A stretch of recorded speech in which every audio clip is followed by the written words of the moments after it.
Power sharing fight ನಡುವೆಯೇ ಕಾಂಗ್ರೆಸ್ನಲ್ಲಿ ಕ್ರಾಂತಿ ಸದ್ದು ಮಾಡ್ತಾ ಇದೆ. ಸಿಎಂ ಸಿದ್ದರಾಮಯ್ಯಗೆ ಎಐಸಿಸಿ ಕೊಟ್ಟಿರುವಂತಹ ಮಹತ್ವದ ಜವಾಬ್ದಾರಿಯ ಬಳಿಕ ಆ ಕ್ರಾಂತಿಯ ಚರ್ಚೆ ಮತ್ತಷ್ಟು ಜೋರಾಗಿದೆ.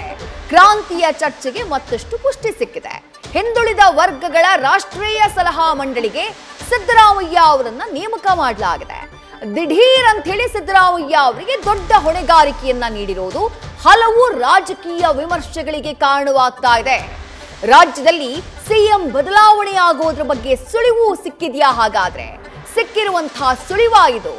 ರಾಷ್ಟ್ರ ರಾಜಕಾರಣಕ್ಕೆ ಸಿದ್ದರಾಮಯ್ಯ ಅವರನ್ನ ಕರೆದೊಯ್ಯುವಂತಹ ತಂತ್ರನ ಇದು ಸದ್ಯಕ್ಕೆ ಆಗ್ತಾ ಇರುವಂತಹ ಚರ್ಚೆ.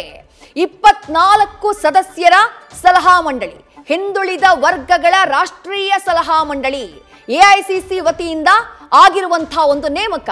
ಆ ನೇಮಕದಲ್ಲಿ 24 ಸದಸ್ಯರಿದ್ದಾರೆ ಆ ಸಲಹಾ ಮಂಡಳಿಯಲ್ಲಿ. ಅದರಲ್ಲಿ ಮೊದಲ ಹೆಸರು ಯಾರದ್ದು ಅಂತ ನೀವು ಕೇಳಿದ್ರೆ ಆ ಮೊದಲ ಹೆಸರಿರೋದು ಸಿದ್ದರಾಮಯ್ಯ ಅವರದ್ದು. ಅದರ ಡಾಕ್ಯುಮೆಂಟ್ ಬೇರೆ ಇದೆ ನಮ್ಮ ಹತ್ರ. ಐ ಥಿಂಕ್ ನಾವು ಅದನ್ನ ಪ್ಲೇ ಮಾಡಬಹುದು.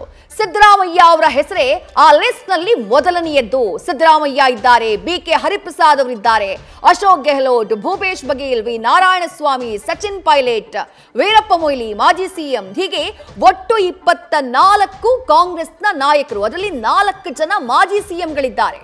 ಜೊತೆಗೆ ಸಿದ್ದರಾಮಯ್ಯ ಅವರ ಹೆಸರು ಆ ಲಿಸ್ಟ್ ನಲ್ಲಿ ಮೊದಲ ಹೆಸರು, ಟಾಪ್ 1 ನಲ್ಲಿರುವಂತಹ ಹೆಸರೇ ಕರ್ನಾಟಕದ ಮುಖ್ಯಮಂತ್ರಿಗಳಾಗಿರುವಂತಹ ಸಿದ್ದರಾಮಯ್ಯ ಅವರ ಹೆಸರು. ಈ ಹೆಸರು ಈ ಲಿಸ್ಟ್ ನಲ್ಲಿ ಮೊದಲನೇದಾಗಿ ಕಾಣಿಸಿಕೊಂಡಿದೆಯಲ್ಲ, ಆ ಕಾರಣಕ್ಕಾಗಿನೇ ಇವತ್ತು ಬೆಳಗ್ಗಿನಿಂದ ಇಷ್ಟು ದೊಡ್ಡ ಮಟ್ಟದಲ್ಲಿ ರಾಷ್ಟ್ರ ರಾಜಕಾರಣಕ್ಕೆ ಹೋಗ್ಬಿಡ್ತಾರಾ ಸಿದ್ದರಾಮಯ್ಯ ಅವರು ಅನ್ನುವಂತಹ ಚರ್ಚೆ ಶುರುವಾಗೋದಕ್ಕೆ ಕಾರಣ ಆಗಿರೋದು. ಜೊತೆಗೆ ಸೆಪ್ಟೆಂಬರ್ ಕ್ರಾಂತಿಯ ಬಗ್ಗೆ ಏನು ಮಾತುಕತೆ ಇದೆ, ಆ ಕ್ರಾಂತಿಯ ಮುನ್ಸೂಚನೆನಾ ಇದು ಅನ್ನುವಂಥ ಚರ್ಚೆಯಾಗ್ತಾ ಇರೋದು.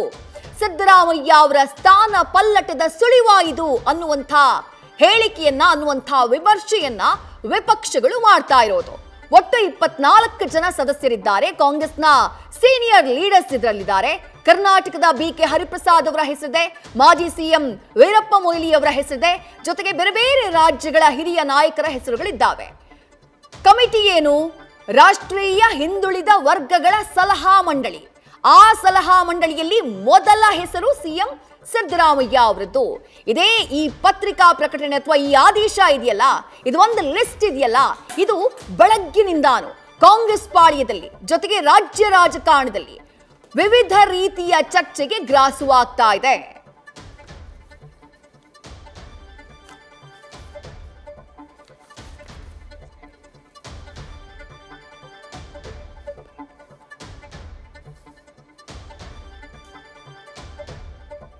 ಹಾಗಾದ್ರೆ ಸಿದ್ದರಾಮಯ್ಯ ಅವರಿಗೆ ಈ ಹೊಣೆಗಾರಿಕೆಯನ್ನ ನೀಡೋದಕ್ಕೆ ಕಾರಣಗಳು ಏನೇನು?